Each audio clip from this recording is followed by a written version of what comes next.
गायत्री कवचं पंचवक्त्रां दशभुजां सूर्यकोटिसमप्रभां सावित्रीं ब्रह्मवरदां चन्द्रकोटिसुशीतलां त्रिनेत्रां शितवक्त्रां च मुक्ताहारविराजितां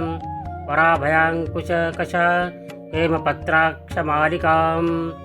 शङ्खचक्राब्जयुगलं कराभ्यां ददतीवरां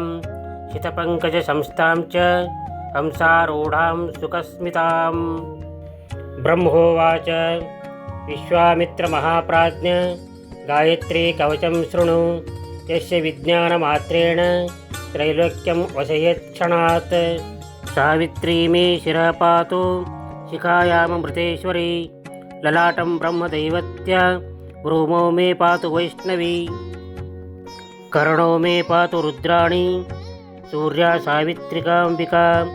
गायत्री वदनं पातु शारदा दशनच्छदौ द्विजान् यज्ञप्रिया पातु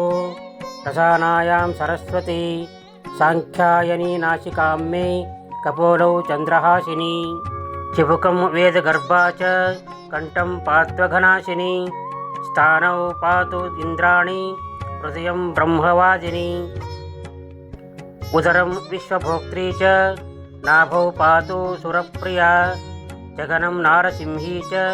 पृष्ठं ब्रह्माण्डधारिणी पार्श्वो मे पातु पद्माक्षी गृह्यं गोगोप्त्रिकावतु ऊर्वोरोङ्काररूपा च जान्वोः सन्ध्यात्मिकावतु जङ्घयो पातु अक्षयव्या गुल्पयोर्ब्रह्मा शीर्षिका सूर्या पदद्वयं पातु चन्द्रा पादाङ्गुलीषु च सर्वाङ्गवेदजननी पातु मे सर्वदा नघा इत्येतत्कवच ब्रह्मन् गायत्र्याः सर्वपावनं पुण्यं पवित्रं पापघ्नं सर्वरोगनिवारणं त्रिसन्ध्यं यः पठेद्विद्वान् सर्वान् कामानवाप्नुयात् सर्वशास्त्रार्थतत्त्वज्ञः स भवेद्वेदवित्तमः